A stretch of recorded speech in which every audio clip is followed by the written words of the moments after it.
coup, comme d'habitude, À l'arrache. à l'arrache, le plus total. Mais ne serait-ce pas finalement notre signature? Du coup, c'est un peu le début de l'épisode, ça va être un peu bordel parce que ça remonte à genre. Quand est-ce qu'elle était là, Oriane? C'était en février, mars? Hein, c'est il y a quelques semaines, voire un mois ou un mois et demi. Donc, du coup, le début de la vidéo, c'est avant la mezzanine, c'est avant plein de trucs.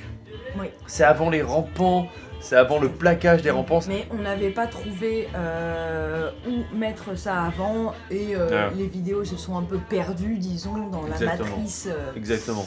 Tout ça. Donc. Mais voilà, finalement, là, vu qu'on pose tous les rails et tous les montants de tous les murs extérieurs, on s'est dit que ça matchait pile dans cette vidéo. Donc on la met là. Voilà, en fait là c'est vraiment l'épisode où on met les rails au sol, les montants, etc. De toute façon vous allez le voir. Donc l'épisode commence comme ça et au bout d'un moment ça reprend là où on en est à peu près. Donc voilà. J'espère que vous allez aimer cet épisode. Bien vous amuser. Bien vous amuser. On espère que vous allez passer un bon moment. Oui. Et ben c'est parti.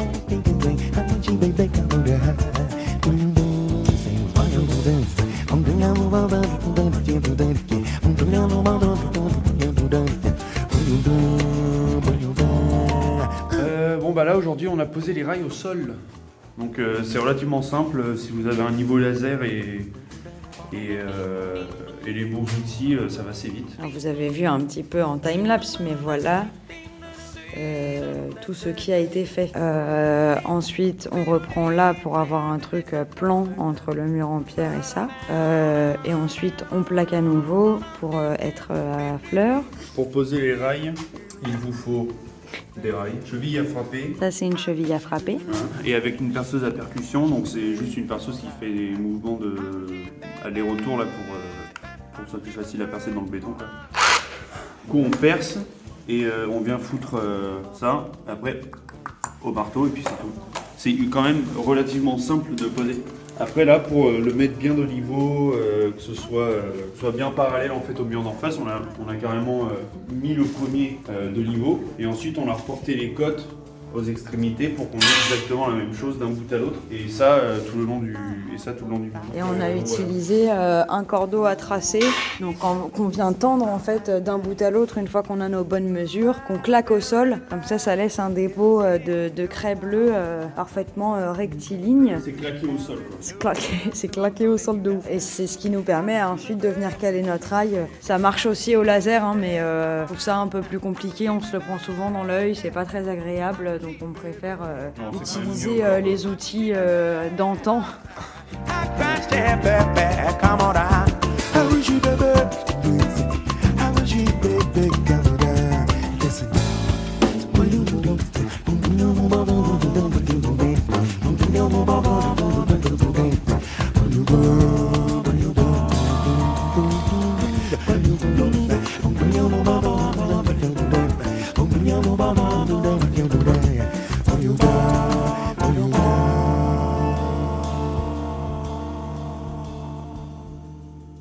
Aujourd'hui, on continue à faire les cloisons. Et qui est avec nous? Coucou! C'est le Maiko! Avec Toto qui est déjà très concentré. On a du coup la chambre qui vient se dessiner là, donc qui fait ce volume-là avec sa porte ici. Là, ils sont en train de prévoir l'emplacement pour la porte des toilettes. Et juste à côté de celle-ci, il y aura la porte pour la salle de bain.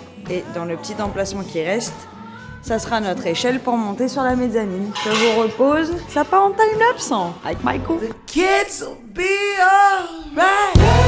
The kids come out now. Give them a chance to find themselves. Now they're gonna show you how.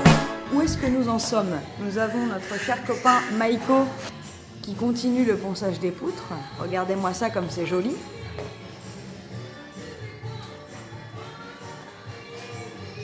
Waouh! Et nous, du coup, on continue à monter toutes les cloisons. Ici, du coup, on se situe dans la salle de bain. On a un petit placard ici pour le chauffe-eau. On consolide la structure à ce niveau-là pour accrocher le chauffe-eau. Donc avec du bois, on va également remettre une structure au point haut, au point bas. Donc voilà, donc un rail montant, les 2 plaques de bois, rail montant, pour que le truc il tienne bien parce que ça fait quand même son poids. Après nous le nôtre ça sera un 80 litres donc c'est pas le plus gros mais bon voilà. Ici ce sera un placard mais côté chambre, du coup qui commencera qu'à ce niveau là et jusqu'en haut avec des petites étagères. Et ce qui nous permet nous de venir passer les évacuations du chauffe-eau et du meuble vasque. C'est d'ailleurs pour ça qu'on rajoute un petit bout de cloison ici. En dessous du meuble vasque, la cloison sera un peu plus avancée pour que les tuyaux passent correctement. Donc on a les évacs du chauffe-eau et du lavabo qui passent là, dans cette espèce de petit vide technique du coup qui fait ça quoi. On aura les évacs, ça passe derrière cette cloison là et ça arrive à l'évac qu'on a déjà prévu. Donc voilà, Thomas il est sur ça quoi, on continue, moi je lui prête main forte et ensuite on attaque toute la mise en place des rails et de la structure de tout le mur sud. Donc le bien casse-couille, celui où il y a tous les encadrements de fenêtres à faire et tout. Hier, vous avez pas eu la fin de la vidéo où on filmait ça. Donc là on a fait le squelette avant plaquage de tout ce pan de mur là, avec bien les encadrements des fenêtres, des portes et tout. Là du coup on est en train de le faire ici. Maïko est toujours au ponçage et ça avance très bien. Et du coup on continue ici. Voilà, on finit juste l'encadrement de la fenêtre, tranquille. Et ensuite on aura fait tous les rails. Ah, il restera juste la séparation entre mon bureau et le reste. Ah, mais oui d'ailleurs. Eh ben, on va réfléchir à tout ça.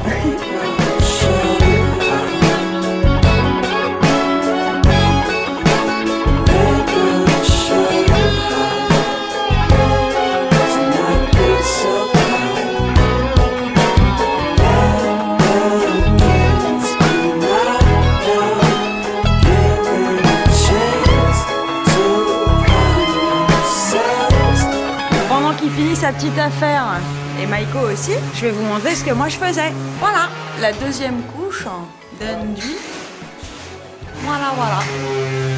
Allez, on se termine ça. Après on est bien.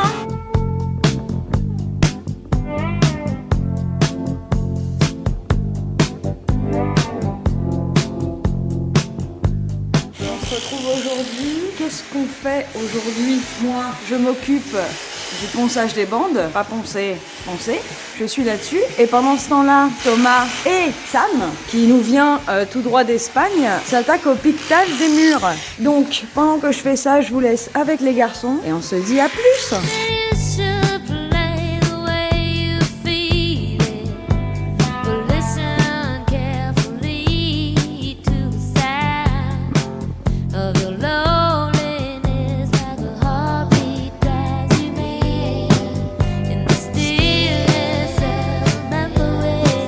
Qu'est-ce qu'on va faire aujourd'hui?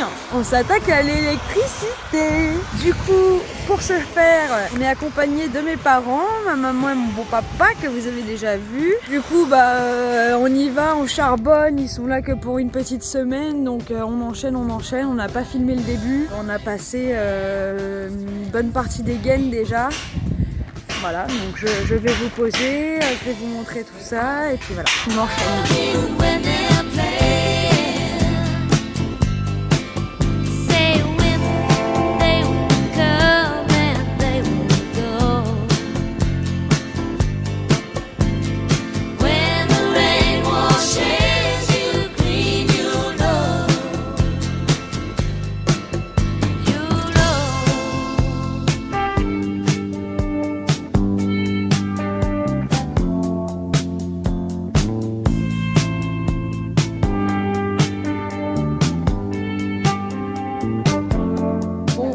Update les cocos. Du coup, on a fini de passer toutes les gaines et maintenant on passe donc tous les câbles. Déjà les diamètres 2.5 pour tout ce qui est prise, etc. Et ensuite on fera l'éclairage en 1.5 plus tard. Donc on s'occupe de ça avec la maman. Donc on fait juste un petit trou dans notre truc pour que le fil sorte sans qu'il s'en mêle parce que ça nous est arrivé avec les rouleaux d'avant, c'est vraiment pas cool. On vient foutre un peu de vaseline dans la gaine. On bourre bien, hop là jusqu'en haut. Ensuite, on enroule nos câbles ensemble et on y va. Tu l'accroches pas au fil là. Elle fait n'importe quoi sous le feu des projecteurs. Donc quand c'est des longues distances, donc là notamment on doit faire ça, ça, ça, et revenir au tableau qui sera là-bas. Quand il y a des grandes distances comme ça, on utilise le tire-câble. Donc on l'enroule bien, on n'hésite pas quoi. Enfin, voilà. On met un petit bout de scotch derrière pour vraiment bien que ça tienne. Et ensuite, nous vu qu'on est deux, c'est plus simple. Il y en a une qui pousse comme elle est en train de faire, et l'autre qui va à l'autre bout. Ah, radiateur salon.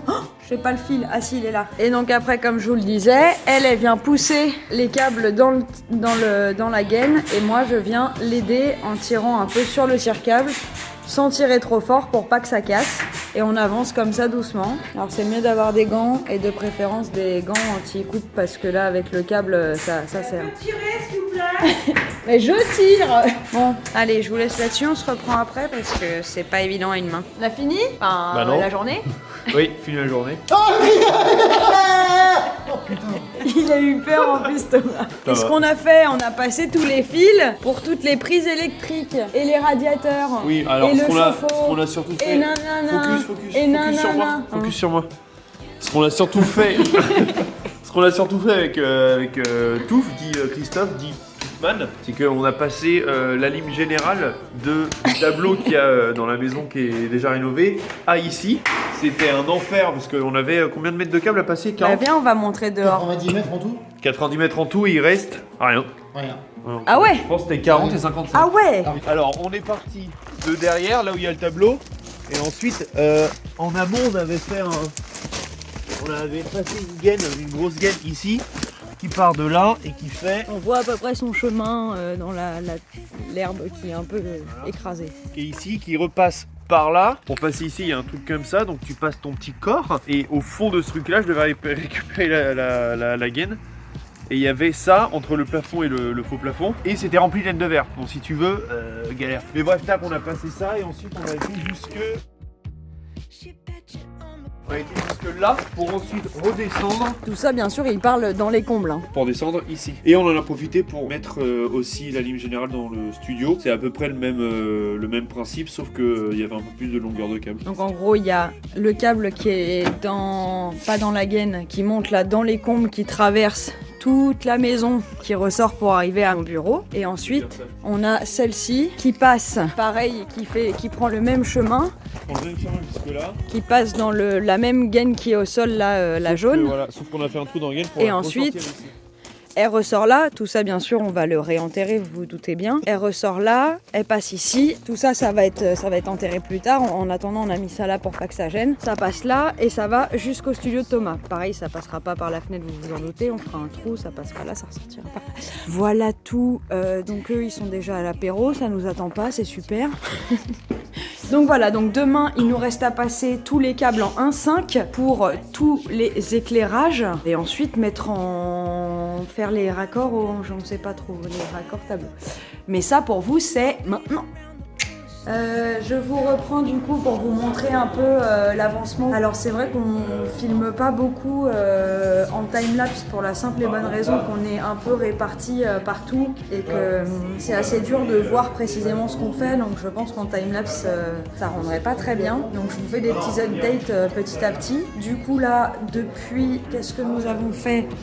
On a, on va dire, cleané le chantier, donc en mettant des petits colliers, voilà, regrouper un peu les différents câbles. Voilà, essayer de faire un truc le plus propre possible entre guillemets. Et principalement au niveau du tableau, on a du coup nos différentes arrivées. Bon là ça fait encore un petit peu chantier parce qu'il y a encore des trucs en attente. Et voilà, on a commencé à faire nos branchements. Voilà, donc il nous reste tous les câbles terre à raccorder et il nous manque un disjoncteur, ça c'est dommage, à rajouter du coup plus tard.